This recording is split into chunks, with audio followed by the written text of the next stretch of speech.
Mimi naitwa Salama Saleh Hulum, ni mkazi wa Magomeni Mwembe Chai.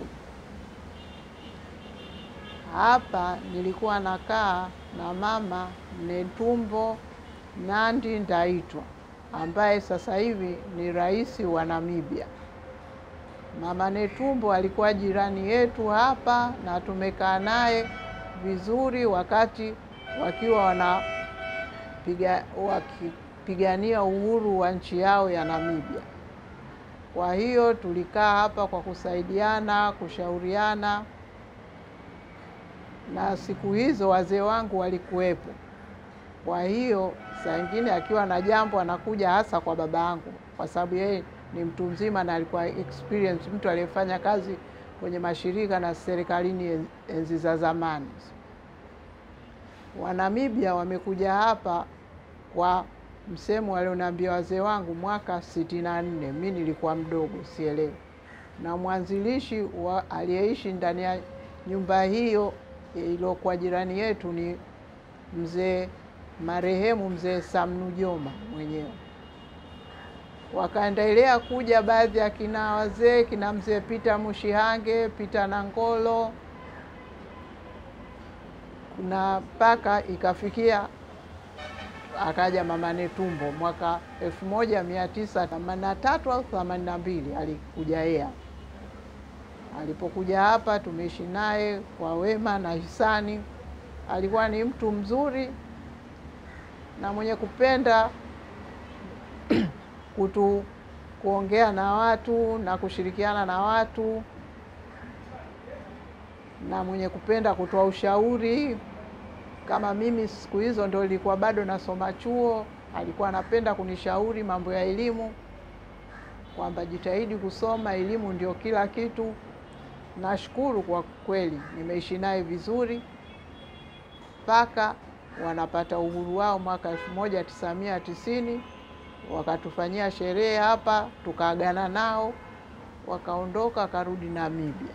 Mama Netumbo alikuwa rafiki yangu wa karibu sana, na nilifurahi sana niliposikia kwamba amechaguliwa kuwa rais wa Namibia. Na Mama Netumbo katika harakati zake za kugombea uhuru, kwa kweli alikuwa anagombea uhuru kama mpiganaji wa kutaka ukombozi, kujikomboa nchi yao, lakini hakuwa na ile kusema kwamba kusema mimi nategemea kuwa rais wa Namibia. Ila kwa uwezo wa Mwenyezi Mungu na jitihada zake za kazi, kama mimi ninavyomfahamu tangu alipokuwa hapa chief representative of SWAPO, alikuwa ni mchapakazi, na kweli juhudi zake zimempelekea mpaka akafika hapo alipofika sasa hivi kama rais wa Namibia. Nilifurahi sana kwa sababu namjua Mama Netumbo alivyokuwa akiishi hapa, kama ni mchapakazi na mpenda watu na mpenda kukomboa wananchi wenziwe wote. Kwa hiyo Mungu amembariki na amemjalia, ile nia yake imefanikisha, akapata kuwa rais wa Namibia. Kwa kweli Mama Netumbo kuishi kwake Tanzania, hatuwezi kusema kwamba alikuwa mkosefu wa fadhila.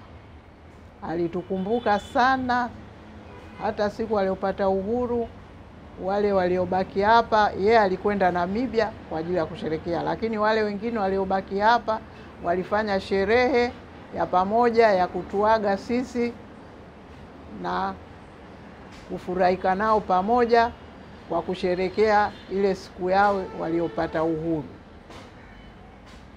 Baada ya hapo Mama Netumbo kila akija, maana alipopata uhuru kule nadhani alikuwa waziri wa wanawake na nini, lakini kila akija Tanzania hakosi kuja. Akija Tanzania kwenye program yoyote hapa, mikutano nini, lazima aje nyumbani kutusalimia. Tangu alikuwa waziri wa wanawake na jinsia, waziri wa mambo ya nje, mpaka waziri mkuu amekuja hapa. Lakini alipokuja kupata umakamu wa rais, naona kutokana na protokoli akawa akifika, lakini salamu lazima atume ujumbe kwamba nimefika na wasalimieni na nini. Na mpaka alivyopata urais akamtuma balozi wake akaja hapa, akanambia Mama Netumbo alikuja kwenye ule mkutano wa Sadiki wa mambo ya umeme. Amekuja lakini anawapa salamu na amesema nipige picha na nyinyi ili azione kwamba kweli nimekuja hapa kuwasalimia na balozi wake. Yeye mwenyewe ndo kwa protoko yake hakuweza kuja, lakini atuma salamu. Baada hapo ndo alishakuwa rais mteule. Kwa hiyo aliporudi Namibia, karibu anaapishwa, akanitumia barua ya kunialika kwenye sherehe yake ya kuapishwa kama rais wa Namibia. Nikaenda na nikasherekea kule sherehe yake, tukafurahi, tumeonana na nikarudi hapa.